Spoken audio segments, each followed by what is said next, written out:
puis ça s'est bien passé à ce moment-là. Mon associé, lui, il voulait continuer là-dedans. Il a racheté des actions et voilà. C'est pour ça que j'ai vendu. Et tu passes à un nouveau projet, bizarrement, parce qu'en fait tu voulais certainement aller vers Internet, et en fait tu crées un club d'entrepreneurs. Agregator. Tout à fait. Ce qui n'est pas tout à fait ce que tu avais en tête. Pas du tout. Pourquoi? Parce que là, je rencontre Thierry Lunati, qui est mon associé actuellement sur Viadeo, qui avait fait Caramel à l'époque. Je ne sais pas si la marque vous dit quelque chose, en français peut-être, c'était le Yahoo Group, Yahoo Mail, c'était une des stars d'Internet français en 99-2000. Et je rencontre Thierry, et puis avec un troisième copain, et il me parle d'un projet qu'on trouve génial, qui n'a rien à voir avec l'Internet, et du coup on décide de se lancer là-dedans.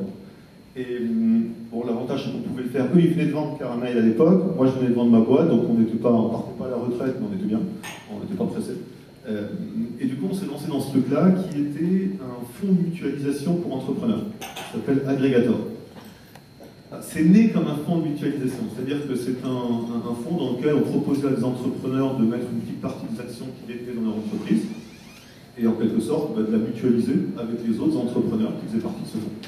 Ça permettait de mutualiser de la liquidité, de mutualiser du risque, et ça a très bien pris. Puis derrière, on s'est dit, mais c'est dommage, on a un club là où les gens sont financièrement intéressés au succès les uns des autres.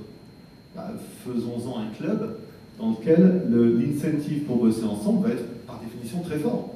Puisque si j'achète un truc ou je vends un truc, bah, je préfère le faire à l'intérieur du club, parce que si ça se passe bien pour lui, j'en profite puisqu'on a partagé l'action. Voilà, ça s'est appelé Agregator, donc on a monté ce truc-là grâce à l'aide de la famille Mullier, qui était le fonds Creades, on est propriétaire d'Auchan. Donc ils ont investi à peu près 5 millions d'euros dans cette affaire-là.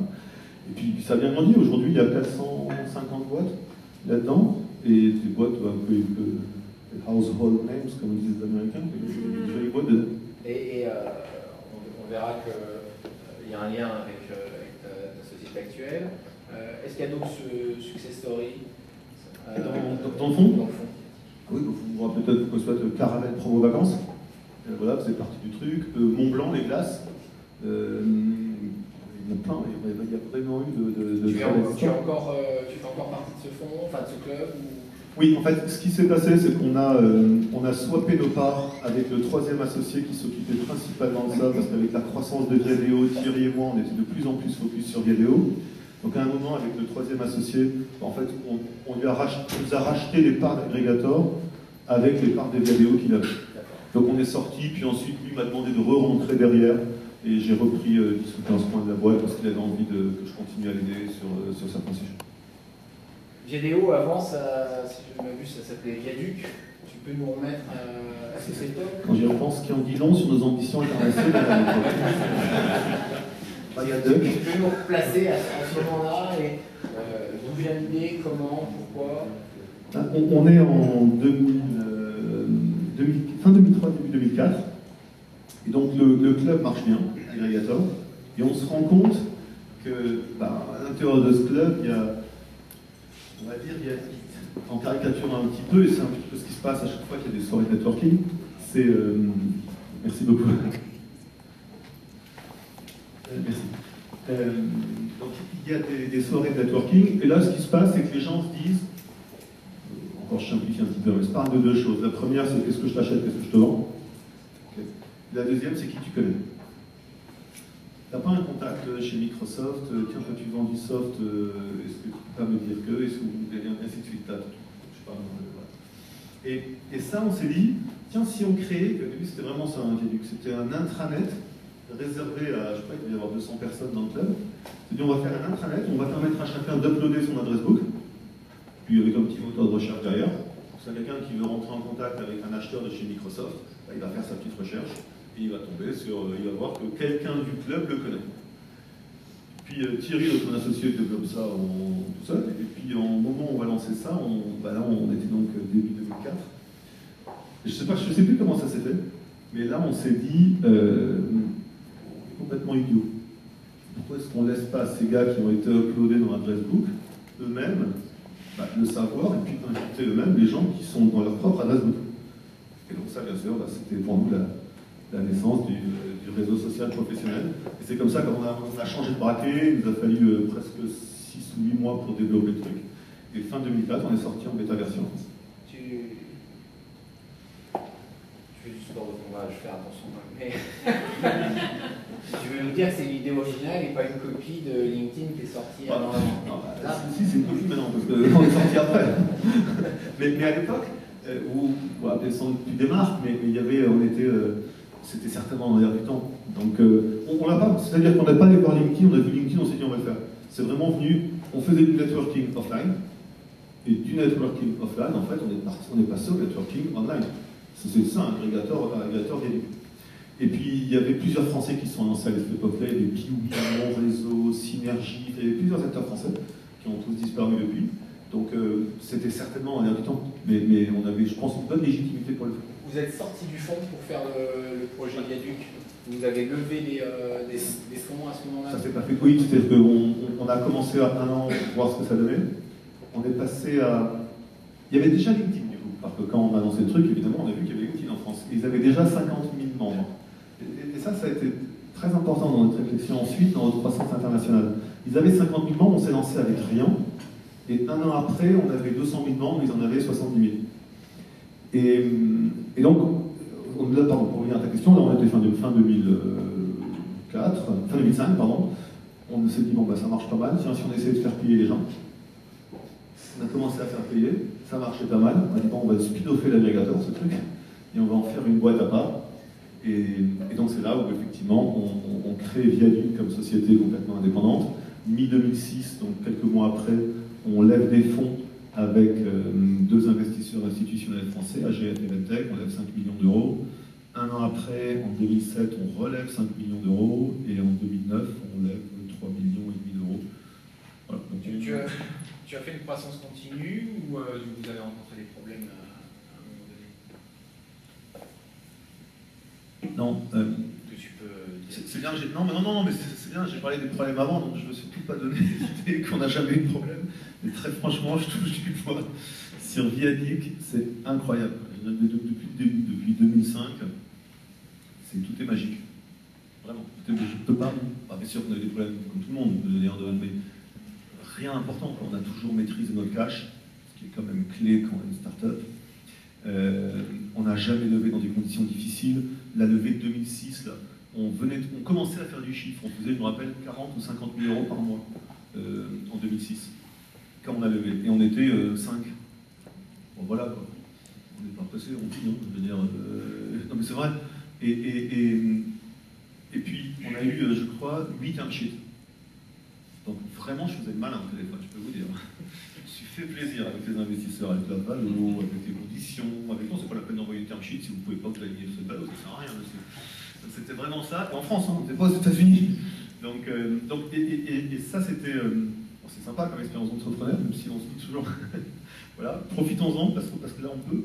Et non, je n'ai pas de souvenir de moments compliqués pour l'instant dans la vie de Viaduc. À quelle époque vous avez décidé de sortir de France et de vous placer à l'international?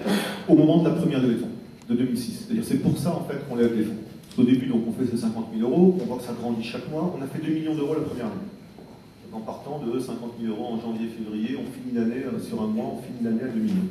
Donc, voilà, on s'autofinançait sans problème sur une croissance franco-française. Tu es profitable depuis un longtemps? Non, parce qu'après, tu sais, on fait comme tout le monde. Quand tu gagnes de l'argent, tu perds de l'argent. Il faut en perdre. Mais par contre, on est profitable depuis septembre 2009. Donc, on va lever de l'argent, on va lever ces premiers 5 millions d'euros parce qu'on se dit, et c'était ça la logique du succès qu'on avait eu en France, parce qu'on se dit à ce moment-là, c'est quand même étonnant qu'on ait réussi aussi bien en France, alors que LinkedIn était déjà là, et que 0 membre ou 50 000 membres, ça fait une différence au départ. Et en fait, la réflexion qu'on a eu à ce moment-là, c'était vraiment de se dire, on a réussi, on ne sait pas pourquoi, mais un truc est clair, nous on est local. En France, on est local. Enfin, comme Jourdain faisait de la prose sans s'en rendre compte, nous on était local sans s'en rendre compte. Puisqu'on était français. Et on s'est dit, on a dû faire des choses, on a dû comprendre des trucs que LinkedIn n'a pas compris avec son approche globale. Et c'est ça qui a été le driver de toute notre croissance à l'international ensuite. Et en 2006, quand on ouvre l'Italie et l'Espagne, On ouvre un bureau en Italie, à Milan, on ouvre un bureau à Barcelone, on ouvre un bureau à Madrid, avec des gens sur place, et en se disant qu'on va être le HSBC du Professional Social Network, the World's Local Bank, donc vous voulez être le World's Local Professional Social Network, et on veut toujours être l'acteur multilocal. Et ça, c'est pour ça que tu as fait de la croissance externe et que tu as racheté des sociétés absolument. Au Canada. Absolument, parce qu'on peut, absolument, parce qu'on se disait, et dans les pays émergents en particulier, alors Canada, je ne veux pas dire que le Canada c'est un pays émergent, parce que tu fais dire des trucs. La boîte canadienne qu'on a rachetée était très bien implantée en Amérique latine. Et c'est pas du tout au Canada, c'était un peu au Canada par hasard. Et effectivement, c'est pour ça qu'on a racheté, parce que le fait d'être local, tu n'inventes pas par définition, sinon on serait trop facile. Donc on s'est dit, on va être face à l'acteur global, on va être multilocal. Alors dans certains pays, on l'a fait tout seul, France, Italie, Espagne. Je rappelle quand même que jusqu'à ce qu'on ouvre notre bureau à San Francisco il y a 3 mois, LinkedIn à Londres, LinkedIn en Europe, c'était Londres. Puis il y a 15 jours, ils ont dit on ouvre la France. Après avoir lu 2 pages dans le San Francisco Chronicle, comme quoi Viadeo ouvrait à San Francisco. Eux, ils ont ouvert la France. Mais jusqu'il y a quelques mois, l'Europe, c'était Londres. Et donc, on joue vraiment sur cette différence-là, et donc, effectivement, on a racheté le leader chinois Tianji, le numéro 1 indien, et là LinkedIn est bon, c'est Apna Circle, le numéro 1 au Brésil, donc le Canadien en question est numéro 1 au Brésil, numéro 1 au Mexique, et ça nous a donné ces positions effectivement extrêmement fortes dans ces pays émergents. On parlera un peu plus de ton implantation aux États-Unis, je suis sûr que ça intéresse tout le monde. Surtout face à LinkedIn, mais est-ce qu'il reste, avant ça, d'autres pays dans lesquels vous n'êtes pas et tu penses pouvoir racheter des entreprises qui ont déjà qui existent? Il y a un pays là on va ouvrir le Brésil, donc on est déjà très bon au Brésil, on n'a pas encore d'implantation locale, donc on va ouvrir un bureau au Brésil, j'espère dans les mois à venir.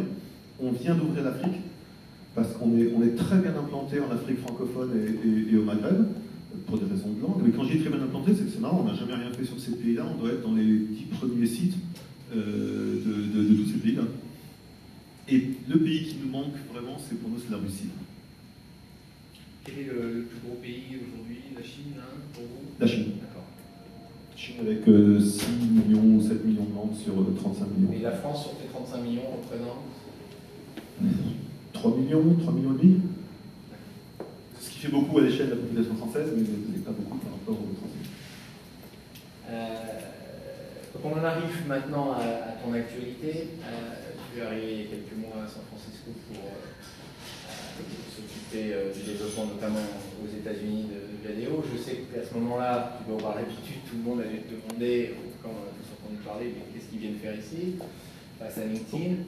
Pour être franc, c'est pas la première fois. Pour être franc, ce que nous demandent les Américains, c'est plutôt, et les journalistes américains en particulier, c'est plutôt what's Viadeo? It's a competitor of YouTube. C'est vraiment ça. C'est Viadeo, vidéo, YouTube. Quoi. Donc ils ne sont pas inquiets au début, les Américains qui sont là. Quel est le positionnement que tu prends dans ces cas-là aux États-Unis? Tu dis que tu veux être multilocal, donc tu veux faire du local aux États-Unis. Comment faire plus local